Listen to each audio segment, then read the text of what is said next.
Hello everyone, in this video we'll discuss about the type of communication barrier. कितने तरह का barrier होता है. बैरियर मीन्स रुकावट. ओके, कम्युनिकेशन जब हम किसी से बात करते हैं तो किस किस तरह का रुकावट हो सकता है वो देखेंगे. Language barrier.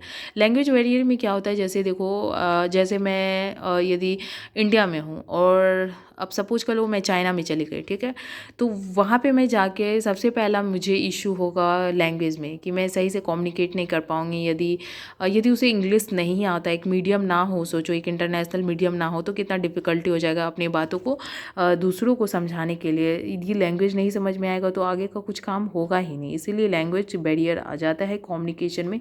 और मे भी लैंग्वेज बैरियर जो है वो अटैच कल्चरल से भी होता है. जार्गन्स भी यूज़ करते हैं बहुत बार, टेक्निकल वर्ड्स का यूज करके समटाइम कंफ्यूज हो जाते हैं आप. जैसे कोई मेडिकल बैकग्राउंड से है, कोई किसी और डिपार्टमेंट से है, वो वहाँ के जार्गन्स यूज़ करते हैं, आपको समझ में नहीं आएगा मे बी, क्योंकि आप उस डिपार्टमेंट में नहीं है तो मे बी वो जार्गन्स नहीं समझ में आए. तो यहाँ जार्गन्स होता है, ये चीज़ आप याद रखना. लैंग्वेज में जार्गन्स यूज़ करके भी बैरियर आता है.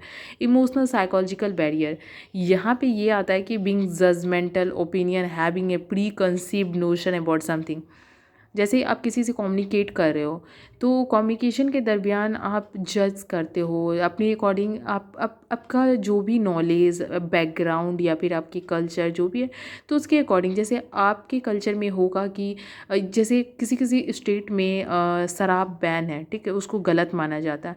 तो यदि दूसरे स्टेट के होंगे वहाँ पे शराब को एज ए नॉर्मल माना जाता है, उसके कस्टम में है कि शराब पीना, तो वो उसके पर्सपेक्टिव, उसके व्यू पॉइंट अलग होगा एज़ कम्पेयर टू आपका व्यू पॉइंट. आपको लगेगा वो चीज़ ख़राब है बट उसको लगेगा ये चीज़ प्योर है, ये चीज़ तो कस्टम में है और ये अच्छा है.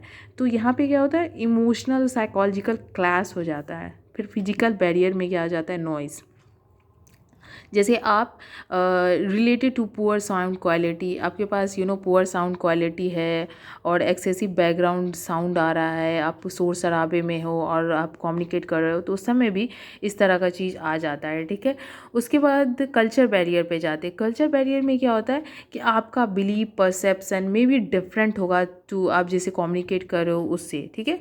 फिर ऑर्गेनाइजेशनल बैरियर होता है कि hindrance in the flow of information among the employ that might result in the commercial failure of the organisation.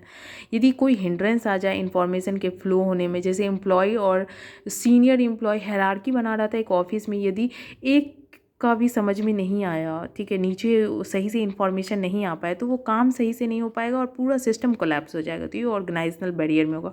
I hope so आपको समझ में आ गया होगा कितने तरह के बैरियर और क्या क्या बैरियर और कैसे बैरियर हो क्रिएट होता है. इस बैरियर को कैसे हम ओवरकम करेंगे इसके बारे में भी डिस्कस करेंगे नेक्स्ट वीडियो में. और आज के लिए आप इस बैरियर को फिर से स्टडी करना. कोई भी कन्फ्यूजन हो तो आप कमेंट में मुझसे पूछ सकते हो. Thank you.